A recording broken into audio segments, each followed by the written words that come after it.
A gente vem recebendo muitas dúvidas a respeito de pensão alimentícia. A gente vem respondendo individualmente para as pessoas, mas a gente pensou, talvez a dúvida de uma seguidora pode ser a dúvida de outra, então a gente decidiu fazer esse vídeo para respondê-las integralmente.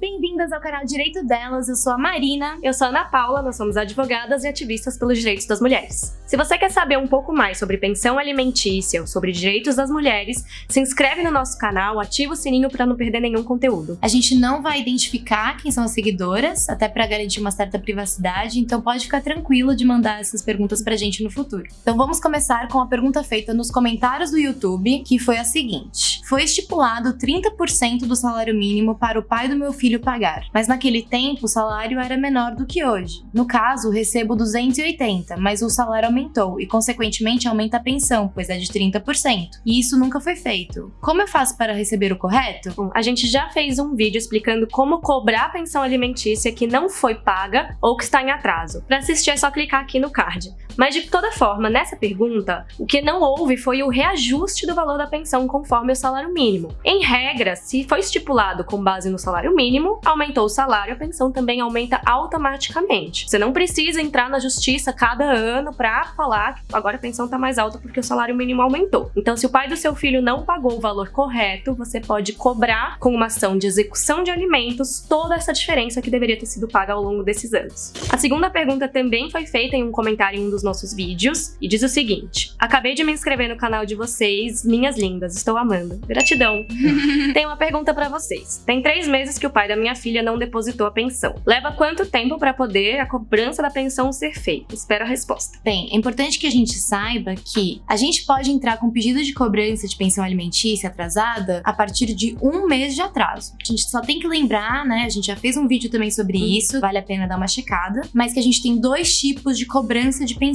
Uma delas é pelo rito da prisão, e aí essa ação só pode cobrar os últimos 3 meses em atraso, e a gente tem pelo rito da expropriação. E aí essa pode cobrar tudo que já tá em atraso dentro do prazo prescricional, que a gente também esclarece no vídeo. Nesse caso, os 3 meses em atraso já podem ser cobrados na justiça, inclusive com atualização, juros e tudo que a lei prevê. Bem, a terceira pergunta veio também pelos comentários do YouTube e ela diz: muito esclarecedor. Doutora, só senti falta de um tipo de informação. Os avós podem pagar a pensão? Algum tempo atrás, li uma notícia que uma avó foi presa por não pagar a pensão. Seria interessante esse ponto para um próximo vídeo. Obrigada por transmitir conhecimento de forma simples. Parabéns. Obrigada. Essa é uma ótima pergunta, realmente existe muito essa dúvida. Em regra, a obrigação principal é dos genitores. E a lei diz que quando o pai ou a mãe não conseguir pagar, os avós e outros parentes podem ser chamados a contribuir. Mas na prática, o que acontece? Os avós só vão ser chamados a contribuir quando realmente um dos genitores não tem condições. Então, por exemplo, se o pai é desaparecido, se o pai tá morto ou se ele tá preso, nesse caso você pode entrar com a ação diretamente contra os avós. E para que um avô ou uma avó seja presa por não pagar a pensão, ela já tem que estar obrigada judicialmente a isso. Então não adianta se é o pai que tá com essa obrigação e a avó que paga por fora, porque ela quer ajudar o neto, se ela deixou de pagar, ela não vai ter consequência nenhuma. Ela precisa ter uma obrigação dizendo numa sentença que é ela que tem que pagar a pensão e não o filho dela. Essa pergunta veio também em um comentário do nosso canal no YouTube e...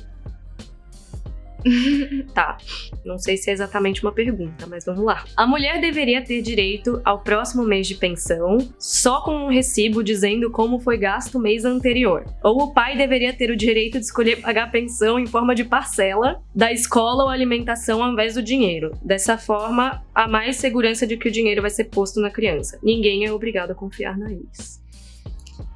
Ai, vamos lá, né? Como é que a pessoa vai pegar no mês seguinte? Ela não vai viver o mês, né, querido? Gente, pra começar, a pensão não é pra ex-mulher, é pro seu filho. A não ser que tenha sido determinado especialmente que é uma pensão pra ex, mas nesse caso parece que a pensão é pra criança, né? Então, vamos distinguir as coisas. Pensão pra filho é uma coisa, pensão pra mulher é outra, e não é porque é a mãe do seu filho, que é a adulta da relação, que vai ser pra ela só vai gerenciar.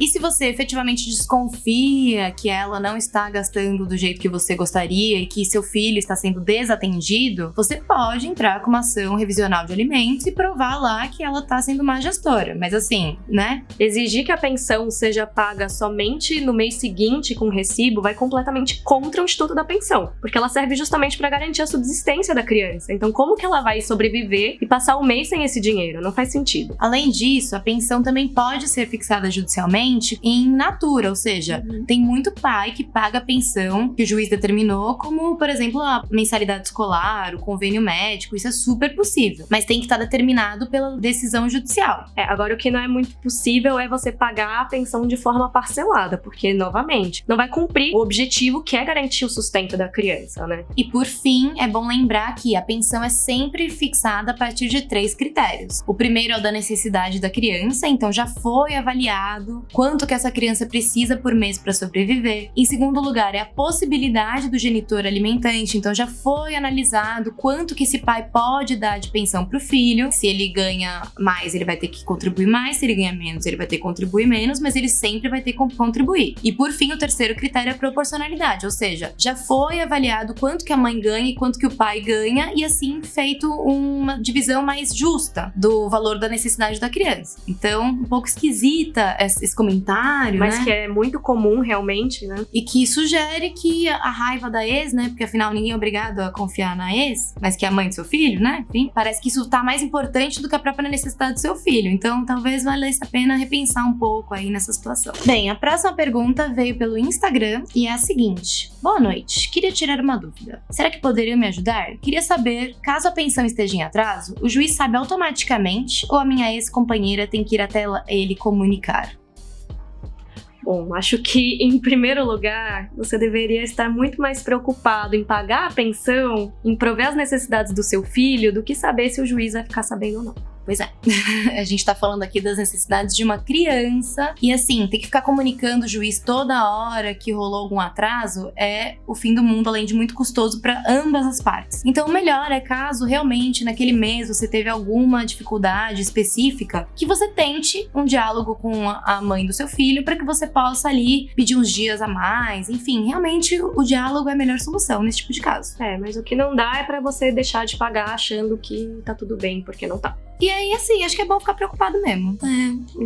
E por fim, nossa última pergunta do dia é a seguinte. Veio também pelo Instagram e diz: meu marido está diminuindo os custos em casa e estamos no processo de separação. Atualmente, meus filhos estudam em escola particular, mas ele insiste em colocá-los em escola pública. O que posso fazer para evitar isso? Bom, como a gente mencionou, a pensão ela tem que levar em consideração esses 3 fatores, que são necessidade da criança, possibilidade dos genitores e proporcionalidade entre os rendimentos do pai e da mãe. E na hora que a gente vai calcular, uma coisa tem que ser sempre levada em consideração também, que é o padrão de vida que essa criança está acostumada a levar. É claro que quando um casal se separa, o padrão de vida vai cair, porque antes eram 2 rendas para um lar só, e agora cada um vai ter que sustentar sua casa, ter despesas próprias, mas a criança tem que sofrer o mínimo possível com isso. Então, como a gente está falando de educação, que é uma prioridade, né, um consenso na nossa sociedade de que educação realmente é uma prioridade na vida de uma criança, você deve lutar para manter seus filhos na escola particular, porque caso eles estejam em escola pública durante o momento de separação, talvez seja um pouco difícil para você conseguir recolocá-los nesse espaço depois. Já que o padrão vai ter caído, depois para você conseguir aumentar vai ser um pouquinho mais difícil na justiça. Então, se possível, tenta cortar os gastos em outras demandas, coisas que não sejam assim, que você não considere tão essencial para a criação dos seus filhos, e priorizar a educação dele nesse caso. Mas claro que, né, a gente tem que olhar para a situação do casal em si, né? Também, se é o caso de se endividar para manter as crianças na escola, talvez seja algo que você tenha que discutir com seu marido para evitar que a família se comprometa financeiramente mais do que realmente pode. E outra coisa, já que você mencionou que tá no processo de separação, aproveita enquanto vocês ainda não terminaram essa separação e começa a coletar tudo quanto é prova do padrão de vida de vocês, do padrão que vocês têm atualmente enquanto casados, especialmente se é ele que provê a maior parte